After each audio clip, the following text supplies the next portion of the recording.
Wait for that joint to come. Recording in progress. Well, it has been a minute. I don't want to say it's a break, but we have been busy with life and things like that. But nonetheless, we are back. Welcome back to another episode of the Agents of Chaos podcast. I am Scott Anderson. I'm here with my brother, Brandon Anderson.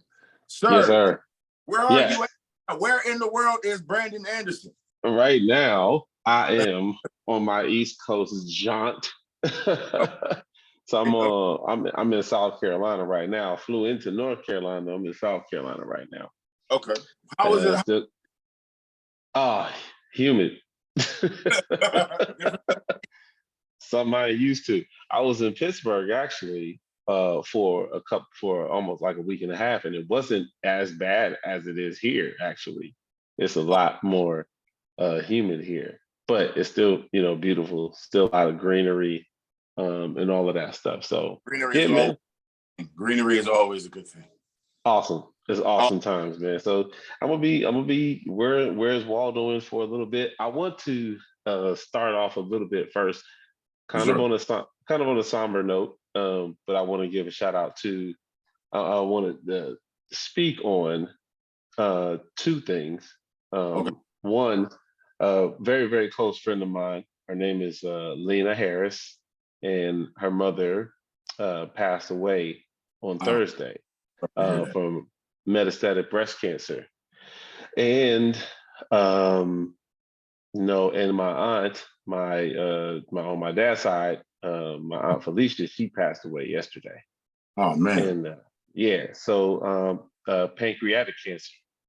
So first, I just want to say my love and my prayers go out to both the families. My friend Lena, we've been friends since college.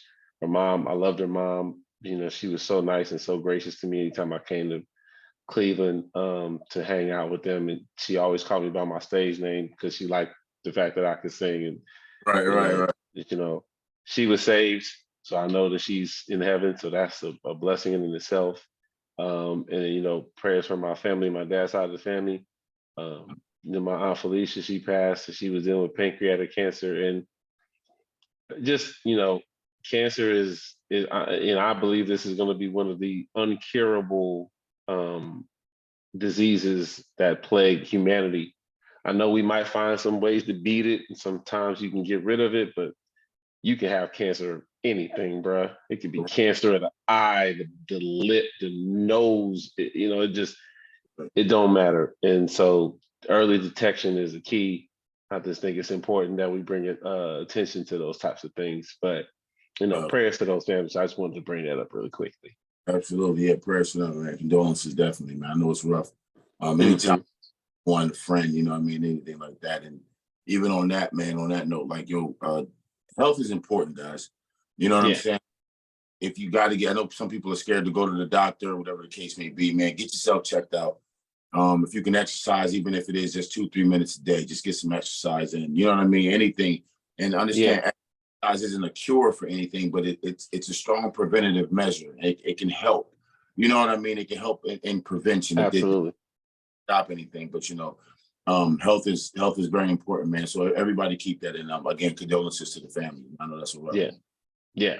So I just wanted to shout that out, and then also, man, Philly, New York, be safe, y'all out there. The 95 collapsed. Like, what's happening right now? I don't know. Like I said, I think this is level 4 of Resident Evil, bro. Canada, from the wildfires, man. It's so much going on. Crazy right now, man. Jex, one of our guests, Jex, that was on here before, he said, "Yo, it's Blade Runner 2049 right now, bro. It looks just like it. Yeah, it looks just like it. The orange sky and everything. It looks just like it." So anyway, so on that, we're gonna move forward. You want to give sponsor shout outs real quick? Oh, absolutely. First, I want to give a shout out to our sponsors who sponsor the podcast, which allow us to do what we're able to do. Top Notch Training, Coliseum Media, and Boost Basketball. These are the sponsors of our podcast. Top Notch Training and Boost Basketball, both focused on and dedicated to helping and developing youth athletes to become better. Coliseum Media is a media company that does videos, does editing, anything of that nature, anything that you need done, you can contact Coliseum Media. They'll help you with that. All these platforms are also help to develop youth. Coliseum Media will be opening soon. We'll be opening a youth department where any kid or anyone wants to learn how to edit, wants to learn photography, wants to learn sound design and graphics. You can contact them and they'll be able to they'll be putting together some classes and some courses to help you learn for the beginners of it. And then we'll go from beginner, from novice to advanced, to expert. So That's cool. To our sponsors. And if anyone is looking to sponsor, if anyone wants to sponsor us, reach out to us, man. We'll talk, make sure we're all on the same page, the same wavelength. And then this way, you can continue to help us get this out to the masses. And then we in turn can also let people know what your company is and what you do. Something that we may do later is just shout out small businesses that we know of, friends that we have who have small businesses grow themselves in any department in any area, regardless if you make t-shirts, you make pretzels, you make one of them new things, the tumbler joints that you can make. You do real estate, whatever the case may be. But if you have a small business and you want to give a shout out and you want us to give you a shout out, hit us up.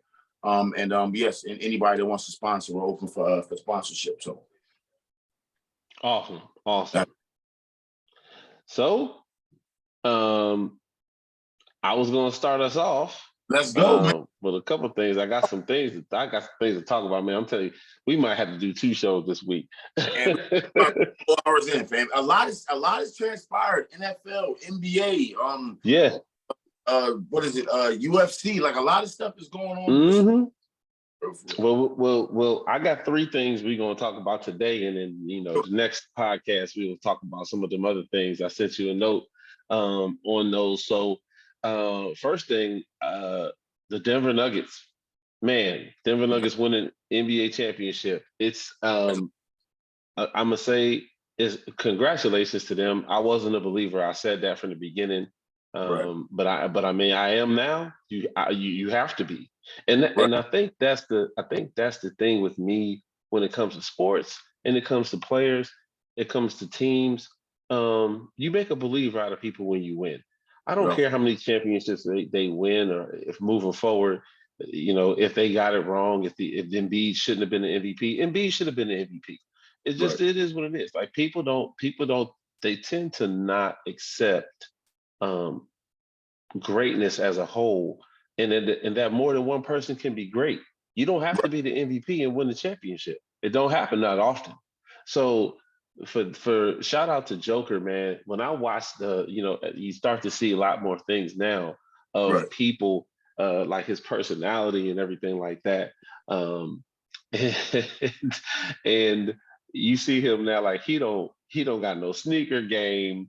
They said he lost the MVP trophy in his hotel. He didn't know where he put it. Like he kind of he don't like he said it himself. He's like, I don't. He has this really nonchalant kind of attitude about winning, and I'm not saying he's being disrespectful to anybody that wins. I think he's just trying to kind of encapsulate, like, listen, we won, great, move on to the next thing. You know what I'm saying? It's like, oh, I'm a champion type of thing. He's like, all right, I did it. What's next? You know what I'm saying? Yeah. And you gotta respect that. It's refreshing to me. For somebody like him and Jamal Murray played an excellent game. You know what I think what this came down to is, and I'm going to talk about Jimmy Butler because I love Jimmy Butler, but I have said this plenty of times, and you know this on the podcast from before. Somebody said you got to put him in the top 10. I'm not putting him in the top 10. Jimmy Butler's not a top 10 to me. He's maybe top 15, possibly. He's a great player. And again, I think we get stuck in these, we got to start putting dudes in the all-time in the 10, this and that. And I'm just like, listen, he can be a great player and not be the top 10 player in the NBA. Jimmy Butler's a great player. But when push comes to shove, he made mistakes at the end of the game in game 5 that we would crucify guys like LeBron for. See, we don't really crucify anybody else. I always end up talking about LeBron because he's the person that we crucify every time something bad happens. They don't crucify Steph Curry, they make excuses. They don't crucify Giannis Antetokounmpo, they make excuses. They don't crucify Kevin Durant, they don't crucify Kawhi Leonard. You know, crucify might be like a extreme term, but you know what I'm saying. Absolutely. They're not held to that standard, and we don't hold Jimmy Butler to that standard either. So when he didn't play well, it was almost like, man, he gave it all he got. He turned the ball over when they was down by 3 points at the end of the game with 35 seconds left. He literally threw it to the other team. Tried to make a move, it didn't work. He threw the ball away. That was the game. That was the game. Right. so you know, the Nuggets, much respect. I'm sure they'll probably come into the next season as the favorites. I really feel like that sometimes winning the championship is a matter of circumstances, and they was the best team. They was the best team in the NBA at that point. Was Miami the best challenge for them? Maybe not. You know, Right. maybe Milwaukee would have been a better challenge, maybe Boston and maybe Philly, but they didn't make it. Right. So when you don't make it, you can't speculate what it's gonna be like. So yeah, shout out to the Denver Nuggets, man. First championship is great for that city, great for them, and you know, I give them my respect. They got my respect now for sure. Not that they needed it, but they got it. Denver made Miami look like an 8th seed, right? Mm. They look like an 8th seed. Like, you know, don't get me wrong. Miami did what they did. They were my dark horse to win everything. They did great up until that point. But when they got up against a team like Denver, again, Denver is so complete and so well-rounded. Jimmy Butler, again, like I said with LeBron, if LeBron has to be the one to be the guy, it's not going to work. And Yep. Jimmy, if he was going to be the one to be the guy, it wasn't going to work. And back to what you said about the criticism, when you are a player like LeBron, your criticism is always going to be more than anyone else around you because of what he can do. So it kind of comes, heavy is the head that wears the crown. Mm-hmm. You know what I mean? So you're Absolutely. not easy passes. You're not going to get those, oh, good job, champ. You did your best. You're not going to get those. They're always going to expect excellence from you. Yeah. Jimmy Butler, his tenacity, his intensity, the way he leads is what, to me, makes him a phenomenal player. You know what I'm saying? Does he need pieces around him? Absolutely. He's going to need those pieces around him. I have a Tyler Hero for most of the series, you know what I mean, to help him, to back him up when he was making mistakes and stuff like that. So I still think Jimmy's a great player. Again, I don't think I'd put him in the top 10, even after watching everything that he did. I don't think I'd put him in the top 10. He still did a great job. Miami did a phenomenal thing. They made something that no one thought that they were going to do, made it possible. But at the end of the day, when they went up against Goliath, they couldn't slay. They couldn't do it. When you go and you try to even if you tried to make it to where, you know, you take Joker out the game, Murphy was going crazy. You know what I'm saying? And then if you go over there to Murphy, now Joker's going crazy. It was a complete team. It was a well-oiled operation. Yes, they did lose a game. That was to be expected. I didn't think that they were going to get swept. You know what I mean? I didn't think Miami was. I think Miami was just rugged enough to where I'm like, they're going to pull out at least one, maybe 2 wins. I had them at least getting 2 wins. Mm-hmm. But at the end of the day, what Denver did was what Denver did best. They smothered Miami. Yeah. There was no way that they were going to just let you go on a crazy run and then all of a sudden take all the air out of the stadium to where you can come back and beat them. So shout out to Denver. It was a great look. I love the fact that Denver got one. You know what I mean? Great look for the city. It's a party in your city. You know what I'm saying? Now you got a party in your city. Shout out to Aaron Gordon for just going straight to the streets with the shorts on and the cigar in his mouth. You know what I'm saying? He pulled a full J.R. Smith for him. Congratulations to him. I heard he got an extra $1 million for winning the chip. Congratulations, man. That's great. It was good to see, man. It was really good. It's good to see a different champion. You know what I mean? It's refreshing to see a champion. I liked it. I'm not upset. I'm not upset. They were the number 1 seed. They played like the number 1 seed throughout this entire thing. There was nothing in them that you thought it was like, this team's going to beat them. They're going to lose. The only way they would lose was if they beat themselves, and they didn't. They did what all season long, and they never changed it. You know what I'm saying? You know, I feel like that the Lakers had the best chance because they matched up the best against them. But Denver just played phenomenal basketball at that point. Like their bigs, their big two outplayed the Lakers' big two, and like you said, AD had to be the guy. He had to be. He had to help. He had to. Yeah. He had to help. He played well one game, and the other 3 games he didn't play well, and they got swept, and that's just what happened. And like I think in this series, Miami's others weren't as good as Denver's others. That's really what it came down to. Like when it came down to Denver needing a bucket or two, if Joker couldn't get it, you only get so many points. Like Joker's going to score. If Joker scores 40 and Jamal Murray scores 35, that's only 75 points. Like you still got to get to 100 or 110 or whatever it is. So where are those points going to come from? And with Miami, Jimmy wasn't getting 30, 35. No. Bam's not getting 30, 35. He's never been that kind of a player. So where are the points going to come from? They got to come from Duncan Robinson. They got to come from Tyler Hero didn't play. They got to come from guys like Garrett. What's his name? I forget what his name is. But the Martin twins. Like you got to get points from other guys. Is what I'm saying. And Gabe Vincent, that's his name. And they didn't. They didn't get consistent performances from those guys, and that's what happened. And like and Denver's others played better. Shout out to KCP. He's a champion already. He won the championship with the. So he's going to give you 10 to 15. He's a bucket getter. Aaron Gordon was a matchup problem. They didn't have anybody that could guard him. Kyle Lowry, he was okay, but I mean, at the end of the day, the Miami Heat were a team of 2 really good players, Bam and Jimmy, and the other 10 guys were good. Yeah. That's all. Yeah. And Denver's guys were better. Yeah. Their bench was better. Yeah. They had guys coming off the bench putting up buckets against guys like Jimmy Butler. Correct.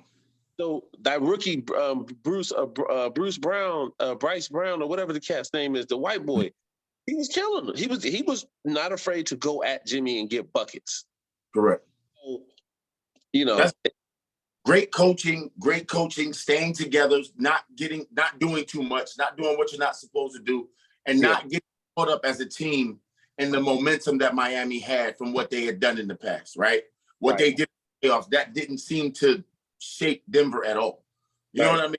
Come on, a team like the Lakers, it's like, all right, if we can do this here, as long as we keep doing what we're doing here, this should be an easy matchup for us. Yeah. And that's focus, that's concentration. You know what I mean? That's not letting the game get ahead of you. You know what I mean? Type of thing. So shout out to Denver, man. It was good. Now I'm not gonna lie to you. I'm not gonna sit here and tell you I watched every game. I didn't. You know what I'm saying? I'm not even go pump fake. Yeah. I didn't watch it.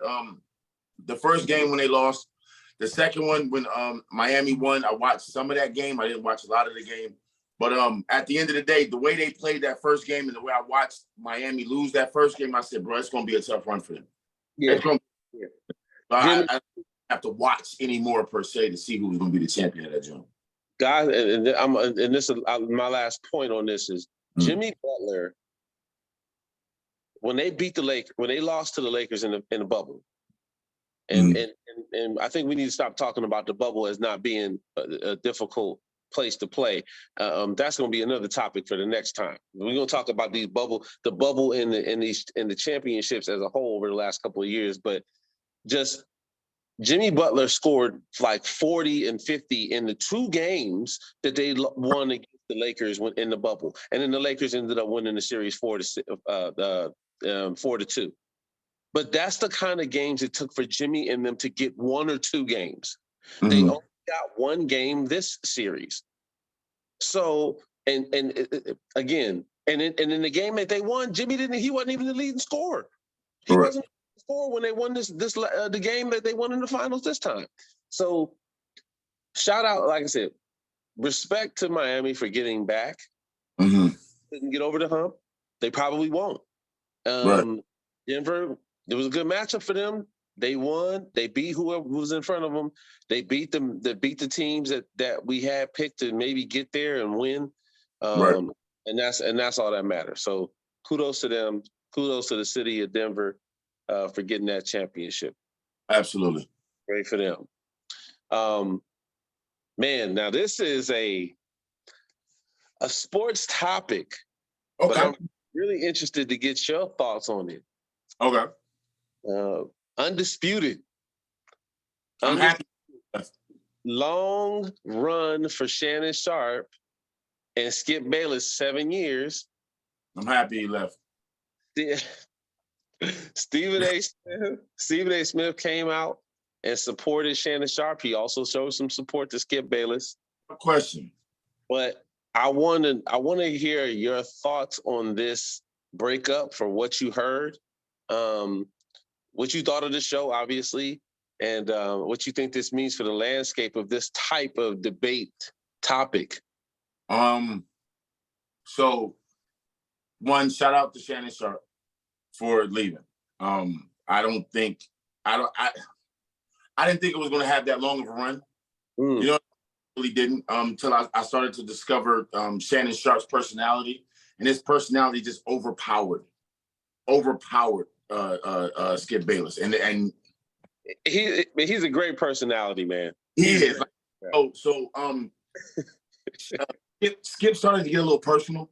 I didn't like that. You know what I mean? He started to take some personal shots at Shannon, and then, you know, there were some things that Shannon was, and you can tell that Shannon, as much of a respectful guy he is, he's a very emotional guy, but he's an athlete though, right? So he's an athlete, so that's different. Yeah. It's funny we bring this topic up because I was talking about it with a friend of mine at the job, and I said, you just can't go from being an athlete to being an analyst, because these guys have been doing it for years, so they understand how to control emotions and know when to be provoked and when not to be provoked and how to do it. As an athlete, it's not the same. You know what I'm saying? Someone discredits your effort on the field, you're going to automatically take it to heart. You're not going to be able to compartmentalize and be like, you know, oh, he didn't mean it that way. No, I'll run you over. You know what I'm saying? Like, it's going to get very, very personal. So as far as this platform goes, I mean, I think if you want to be, if you were an athlete and you want to become an analyst, I think you should at least do maybe 2 to 3 years of journalism to understand that, you know what I mean, it is just about hyping up, you know what I mean, the listeners. You know what I'm saying? It's about being a journalist. It's about attacking the truth, maybe saying something that's not so true, making it seem true to get listeners. You know what I'm saying? It's not, and always want to have good sources and things of that nature. But I know Jerry Rice tried it, didn't work out so well.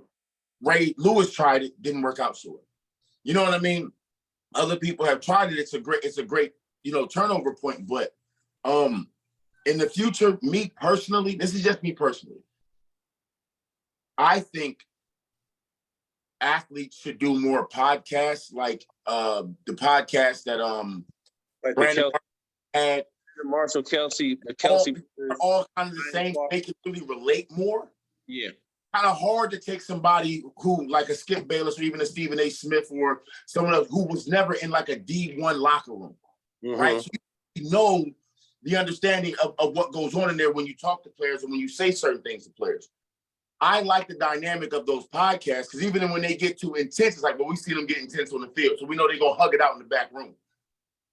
I don't know if Shannon Sharpe hugged it out after Skip Bayless took that shot at him about Tom Brady. Him being just Tom Brady.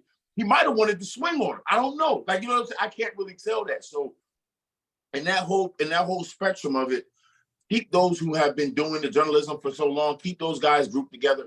You know what I mean? And if you're an athlete, group yourself around athletes. But if you want to enter that realm of journalism, then do the research, do the study, and do the work to understand journalism, to become, you know what I mean? To go to that, you know what I mean? And so that's how I feel about it. Again, I don't harbor any hatred towards anyone, but I mean, I don't have anything soul crushingly negative against Skip Bayless. I think he's biased for Tom Brady and the Cowboys. They can never do no wrong in his eyes. They can do no wrong in his eyes. So that's a little off-putting. But I will say this, he does at times state some solid facts, some strong points.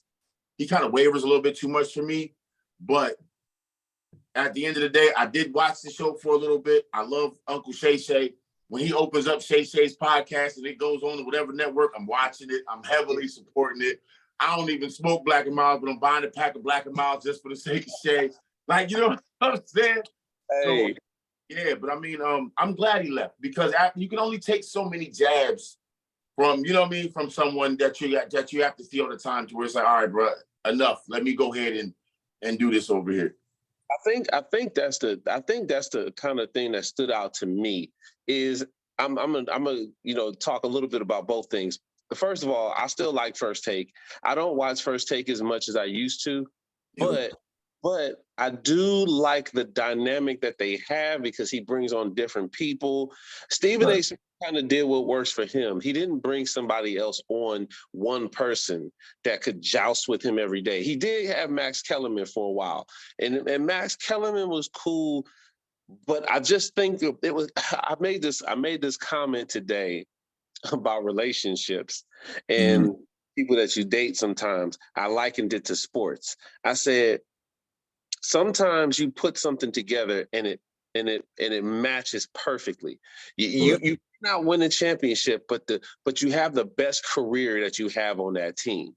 And then sometimes you get in situations where it looks like it should work, and then it happens, but it just doesn't mesh well. Like when Russell Westbrook came to the Lakers. Russell Westbrook was a good player. He still played well, but he just didn't fit playing with how they wanted to play. As soon as Russ was gone, what happened? They get a couple guys. They excel. And then they make it to the Western Conference Finals. So, and then the same thing with winning the championship. Clyde Drexler was with Portland for forever. He went to Houston after a couple years. It just clicked, and they won 2 championships. Oh, well, I think he won 2. Yeah, I think he won 2. Maybe it was 1. I don't know. But I can't remember off the top of my head. But and sometimes it just works. And I think that with First Take, it just didn't work with Max Kellerman. So then they was just like, all right, let's just bring people on every day. So they had different people coming on Monday, different people coming on Tuesday. Monday they got Michael Irvin. I love watching them on Monday because if the Cowboys lose, even if the Cowboys win, you know it's gonna be crazy. Stephen A. Smith with the cowboy hat, come on. It's a whole production. And I think that's where they got Undisputed beat because it's a whole production of things. It's the charisma. They have character. Yeah. You know what I'm saying? They have character. When they did the whole Pinky skit, I was dying. When they did the Pinky skit. What I say? Don't do that another word. Like I was cracking up. That was so funny. Genius. Ingenious. The only person that can match that is my man from Good Morning Football, Kyle Brandt. Oh, Kyle Brandt. Oh, he's great. I love Kyle Brandt. That's my man, Kyle Brandt. Yo, I'll watch as long as he's on Good Morning Football. I'll watch Good Morning Football, bro. He did the lead block. Oh man, angry runs. You know what I'm saying? Yes. Shout out to Kyle Brandt. Like, he has that energy, that enthusiasm, like that. Like you want to watch everything that they do. Him and Peter Strager, when they do skits together. Yeah. They're the best skits ever, bro. And I think that's what people are starting to understand with these debates. When you get like a following like that, you got to do more than just debate. And I think that's what. And they made it work after COVID. It was just them in the studio, you know. And then they had Jenny, but she wasn't there. So that just it made it so separate. And then they stopped having guests come on, just all together. They used to have guests come on. They used to have like Eric Dickerson. They used to have Michael Parsons was on there one time before. They would bring on people. Lil Wayne was on there because he's a fan of the show. And Chad Johnson was on there. They had a bunch of guys on there. T.O. at one point was on there. Exactly. And so when they got away from that, it was just a matter of time because the topics always ended up swirling around Tom Brady and the Bucks, the Cowboys, and the LeBron hate. And that's all. And even it's just kind of funny, like you said, the disrespect that he gave Shannon by his topics and his demeanor. I think that Skip just kept giving off this, you're not bigger than me. But he was. Absolutely. And he was a bigger personality. They got on this show, especially after LeBron would have a great game. what's his name would have on the goat mask. He'd have a cigar in his mouth. On the table.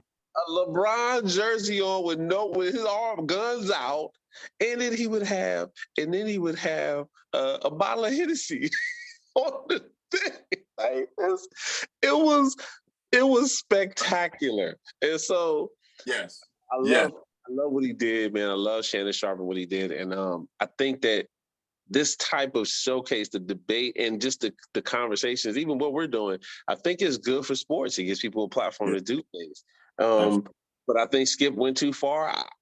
I don't know who they get to do the show with him like that. I just don't know anybody else. Somebody said Michael Irvin. I think that'll be okay. But they both like the Cowboys. It's just like a Shannon Sharpe. Like they have the same type of a personality. Yeah. I don't see it. Yeah, I don't see it, man. And it's just who I would love to see do the show with him, but I don't think he would. And I'm so sorry, I'm gonna forget his name. But Stephen A. Smith considered him to be his protege. He left ESPN right after Jamel Hill. He wears glasses, light-skinned gentleman. Michael Smith. Yes. I would love to see him because that man's sharp. He's sharp with it. I would love to see him get another opportunity to get back on a show, and because he did the By the Numbers joint. Him and Jamel Hill, I think, had the show called By the Numbers. You know what I mean? And so I would love to see him get the opportunity to do that. He's the only one because he's very similar to Stephen A. You know what I mean? Like he's very similar. He's very educated. You know, he's very pointed and precise words. You know what I mean? His demeanor is different. Like you're not going to be able to just poke holes in his armor so easily. You know what I mean? Well, I would love to see him give it a shot. I heard a rumor. I don't know. I definitely know probably Sadie McCoy. I don't see that. Shady might swing on him or throw something across the. I don't see Shady do it. I don't see Shady McCoy being that guy. But I would love to see him. I would love to see Michael Smith get a shot at being on this show. That's a very good point. It's a very interesting point. I think that would be. I didn't even think about him doing it. I think that would be a good view for him. To be honest with you, I honestly think that Nick Wright would be a good fit to go against him. But I like Nick on the show he's on. Like I feel Nick's a big enough personality right now. He can be in his own space, and I don't think he wants to go to work with Skip Bayless every day. I think that's what it's coming down to. You know, Skip, like I said, Skip and what Skip started, because he started that cold pizza back on ESPN, this type of debate show. I think that he's a pioneer for all of this, and he should get his respect for that. But you know, he still gives off that old man vibe. This is, you know, like I don't want to do this. You know, you better listen to me. I remember one time when Shannon, when he disrespected Shannon took his glasses off. He said, "Put your glasses back on." Like he's trying to punk him like a little boy. Right. Do what I said, you know, and you can't do that with a grown man. I'm sorry, you just can't. And I don't know if Skip's done it yet, but I promise you, since Shannon is gone, watch all of a sudden it becomes like there's going to be a 2-hour Tom Brady special hosted by Skip Bayless and have Tom Brady on the show talking for 2 hours. I watch it. Yeah. You know, like you see now he has the opening for it. Oh, he's gone. Tom, you're retired now. You want come on and do this 2-hour special with me. So, but yeah, like I said, man, shout out to Shannon for getting up out of that situation, man. Like he was being abused and like that, but at the same time, it's good for him. And plus, I think Shannon Sharpe has a pretty good following now with Club Shay. He could really do something amazing and phenomenal. And he'd have a tremendous amount of support, not only from other analysts, but from other sports athletes. You know what I mean? That would be more willing to come to his show and stuff like that. So, yeah, shout out to him for that. I feel like he should take a break from trying to do it right now and just focus on that's the Club Shay joint that he does. It's dope. I like it. I watch it. So I think he take some time away from doing that. And then, you know, Stephen A. Smith even said, he was like, I'm willing to have Shannon on the show like once a week. And I think that would be good for him too. Like for him to be a guest on that type of a debate show to talk about football when the football season starts, or even basketball. So yeah, you know, I think that like you said, I respect for Shannon for taking it. And I never seen anybody leave in the middle of the week. Like he left on a Tuesday, yesterday. I'm done. He's like, I'm done. Like what? Like I haven't even seen Undisputed today. I'm gonna look, but did they even have an episode today? And if they did, was it just hit? Was it just Skip? Bro, That's weird. That would be weird. I'm done. Like, you know what I'm saying? He's like, I'm out. And he was out. He's like, that's it. Yeah. Definitely. All right, so last topic right now. We're gonna talk a little football. I know you like this, and oh man, I saw this video, and the next podcast we're gonna have to put this video on here. So, like, how is Bijan Robinson still alive? There was this play where he's running, he jumps over some guy, and he tries to jump over him. The guy hits him underneath. He goes down head first on the turf. His head goes down, and his body, his legs do like this to his back. This is the overall pick that the Detroit Lions took? No, this is the cat that went to the Atlanta Falcons, the running back. Jesus. It folded him in half, and he got up and just kept running. They said, "Yo, bro, how is he still alive?" He looked like a rubber doll. But, this is our first round draft picks now. Man, listen. We kill them in OTAs. Like, that's what we do. Like, you know what I'm saying? Jesus. This was in college. This was in college. Oh, I thought you were in practice at Atlanta. No, this was in college. I'm sorry. I should have prefaced that. It was in college. But I segued that is to talk about this topic that we're going to end on. This topic is just the running backs and the free agent running backs right now. I'm about to throw a couple names at you right now. Obviously, we know Dalvin Cook. Dalvin Cook is a free agent, which is crazy to me, but Dalvin Cook's a free agent. Here's the other crazy thing. Dalvin Cook's a free agent.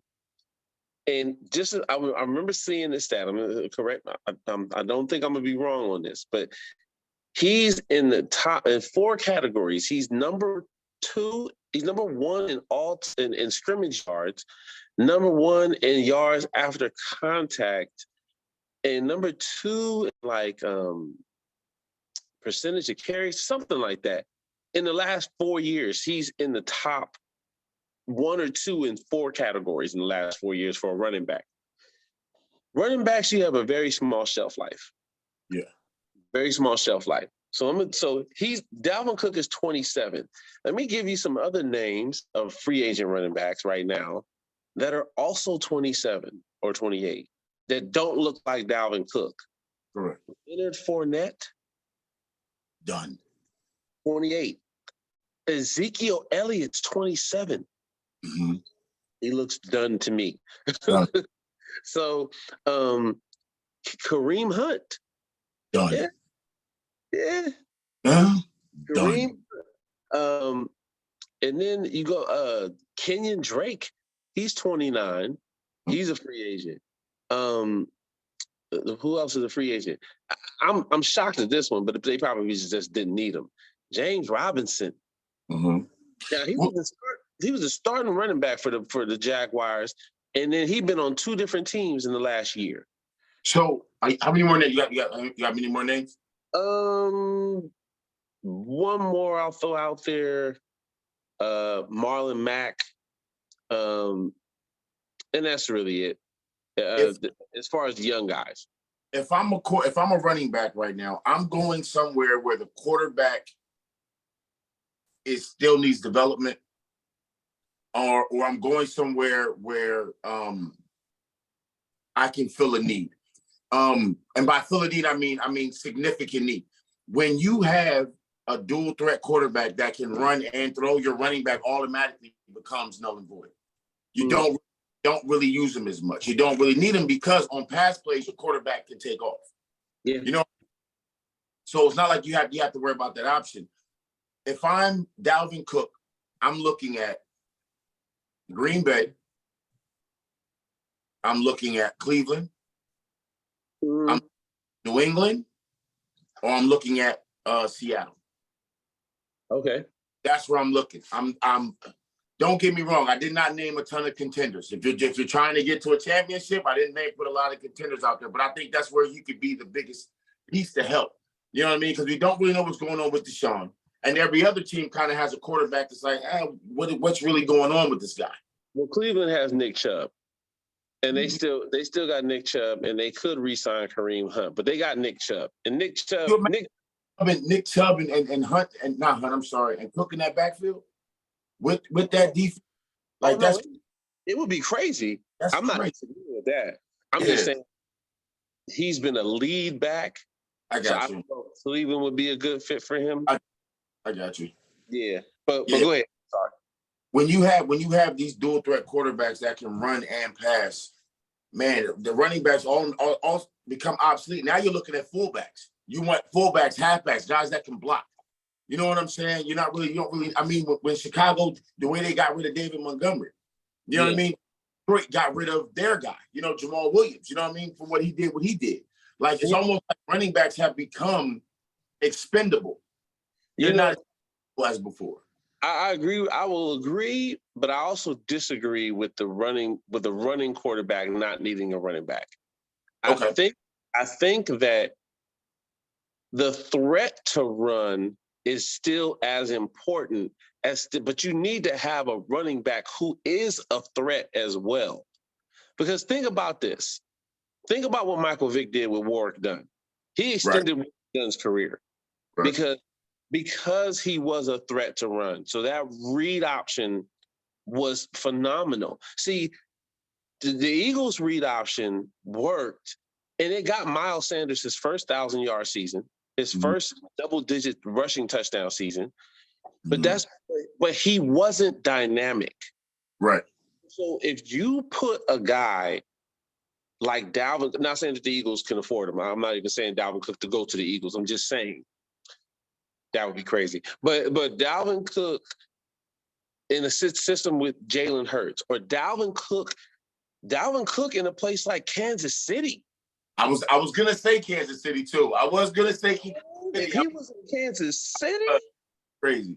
I'd be scared of that. But I think that to me, the best fit for him right now, I don't think that the Patriots, just because they already got rid of some guys. I'm not mad at Green Bay. I think that's a good idea, but I feel like Aaron Jones is kind of similar to Dalvin Cook. I got you. I think Miami's a good fit for him. Mm-hmm. They want to try to protect Tua. Yeah. He's from Florida State. Right. Going back home. I think the Buccaneers is not a bad place. Do he want to play with Baker Mayfield, though? That's the question. Yeah. But the Buccaneers out there that need a running back. You know what I mean? No, you're right. But so I think Tampa Bay, I think Miami, Buffalo.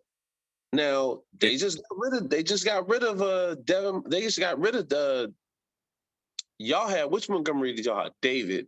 Yeah, David. Yeah, we got rid of Devin Singletary. They got rid of Devin Singletary. And James Cook is in Buffalo. But there's a lot going on in Buffalo right now with the quarterback and running backs. The quarterback and wide receiver situation. Like, it's messy over there, bro. But see, but that would be funny though, because Dalvin Cook was teammates with Stephon Diggs. Right.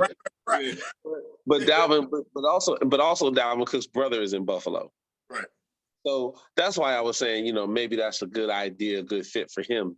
But I mean, as far as free agent splashes, he's the only one right now that stands out to me. I think the rest of these guys, I think Ezekiel Elliott will probably end up re-signing with the Dallas Cowboys, which would be a joke because it doesn't matter what they do. Right. I don't see them being competitive like that. So I'll bring up to you at the before we get up off here. I got a Dallas situation. I'll bring up to you. Friend of mine, work. I was like, okay, that would be good. But I'll tell you at the end of the joke. And then DeAndre Hopkins, he's a free agent right now. I don't know, bro. I don't know, man. Where does D-Hop go? They said he's going to be auditioning for the Titans. No, Where do you I don't know. talking about him maybe going to Kansas City? I just or you know what actually sounded like it would make sense to me? The Jets. Yeah, Him going to the Jets to play yeah, with Aaron Rodgers and to be there with that young wide receiving core to give them some veteran leadership and just end your career. Listen, either go there or go back to Houston. I don't see him going back to Houston. right. I wouldn't be mad if he did because they need wide receivers.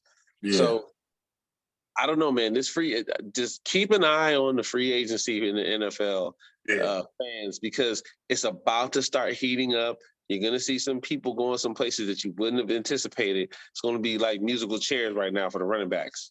So Stephon Diggs, Okay.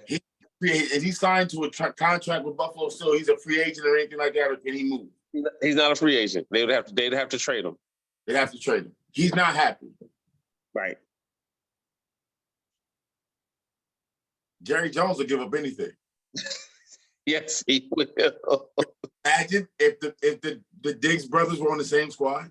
Yeah. They was like, what do you give up? I'm like, man, it's Jerry Jones we talking about. Jerry Jones will probably give you a couple second round picks. He'll be like, I'll give you a couple second round picks, Buffalo, and I'll give you a win against Kansas City. Because he'll make the phone call. He'll be like, hey, yo, Ray, they win the game. You know what I'm saying? Phone call. He's like, yo, I give you 2 first round picks, at least 1 guaranteed win against Kansas City. Give me Stephon Diggs. You know what I'm saying? To play with. And so I didn't think about it at first when he put it. I said, that would be crazy if Stephon Dallas was able to make a trade with Buffalo because he's not happy there. And like, yo, let's get the Diggs brothers back together again. You know what? That's an intriguing thought because I saw somebody say that, but it seems like every wide receiver that's disgruntled ends up being tagged to the Dallas Cowboys. So they just signed Brandon Cooks. So now Brandon Cooks is on the Dallas Cowboys with CD Lamb. Then they was tying DeAndre Hopkins to going over to the Cowboys. Now they talking about Stephon Diggs being traded to the Cowboys. Let me tell you something. If I'm the Buffalo Bills, this is my offer. Everything. Yeah. Yeah. And we'll start there. Yeah. Cause I'm talking, when I say everything, I mean everything. Yeah. I want offensive linemen. I want another tight end. I want CD Lamb. I want everything. You will not get Stephon Diggs from me for nothing. For mere peanuts. Correct. I'm not doing it. Stephon Diggs is one of the top 5 wide receivers in the NFL right now. Right? Yeah. And you're telling me that you want me to make your team better while my team gets worse? You want me to trade you, Stephon Diggs, and you get to keep CeeDee Lamb, Trayvon Diggs, and Brandon Cooks? You're out of your mind. There's no way. I'm like, you will give me everything. And I ain't just talking about draft picks, because when you start taking draft picks, then you start putting your foot in your mouth. Then you start saying, as a team giving away draft picks, I don't care about my future. I'm trying to win right now. Right. What we've witnessed in the NFL draft this year was masterful by the Philadelphia Eagles. To be a Super Bowl team and have 10 plus picks and 2 top 10 picks in the NFL draft. It's unheard of. The San Francisco 49ers was 1 game away from being in the Super Bowl. They didn't pick to the 4th round, and the pick that they picked was a kicker. So you can skip all these picks. The picks in the NBA ain't the same as the picks in the NFL. Right. You can find gems. You can find guys that can come and lead your team. But if you want Stephon Diggs from me, I don't care if it's Dallas. I don't care if it's Cincinnati. I don't care if it's the Giants. I'll give you one. Since we're gonna throw some foolishness out there, Stephon Diggs, I'll send you to the Giants. You give me Saquon Barkley. Give me Saquon Barkley. Saquon, he's ready to get up out of there. Ready to get up out of there? Give me Saquon Barkley. We need a running back. We want to start leaning on the running game. I got a couple studs out there with Gabe Davis and somebody else. Maybe pick up somebody in free agency. Give me Saquon Barkley. I would make that move. I would say trade Stephon Diggs to the Giants for Saquon Barkley and then go sign DeAndre Hopkins. Player for player. That's cold. That's Stone Cold right there. And you don't lose much. No. With New York, and then Go bring Steph in, and then bring Diggs in. Go sign DeAndre Hopkins. Go trade him for Saquon Barkley. Yep. I mean, since that's what you want. Like if that's what you asking me for, you're gonna give me a star back. I'm not just giving you anything. This ain't Randy Moss going to the Raiders, because, which is another thing. That's another topic I could talk about. But Randy Moss going to the Raiders from Minnesota, and then the Raiders trading him to the Patriots for a 4th round pick. Like, you're not getting that from me. Right. Stephon Diggs, you want Stephon Diggs, you better give me Christian McCaffrey type of deal. I want 4 picks and I want players. Bottom line, you're not getting him for nothing. I don't care how mad you are. See, I'm all for guys getting paid. I'm all for these players wanting their money. But when you sign a contract and then you say you mad because you're not getting enough money and y'all ain't won nothing. Yeah. They ain't won nothing yet. Guess what? You can keep your mouth shut. Don't come to practice then. Don't play, because I'm not paying you. Like Brandon Cooks, and I was happy with what's the name say. He said, don't come to practice then. Don't come to practice, don't play. You can't sign a contract for years on end, and then all of a sudden you upset because you not the top. Nah, man, we ain't doing that. Are you trying to win or what? Right. But if you want Stephon Diggs from me, if I'm the Buffalo Bills, taking all offers. Boom. But start at everything. Because that's what it's gonna take. Yeah, man. We'll see. Keep an eye on the free agency. We'll see where it goes. At the start, man. Football season is upon us, man. Also, real quick, heard the XFL lost $60 million. Yeah, so what I'm hearing, I didn't. Well, what I heard was that The Rock and his wife, they lost $60 million because they canceled some contracts that they had, broadcasting contracts, but they're revamping everything. And here, I'm gonna throw this out to you. I'm gonna throw this out there and see what you think about it too. But they're supposed to be redoing all this thing, and they're trying to make it better. They're trying to make it better. But how about this? Your thoughts? XFL champion against the USFL champion. Without question. Somebody already said they should merge and get it over with. Like, you know what I'm saying? Yeah. Hey, call it the UXFL or the UXL. I'm with that.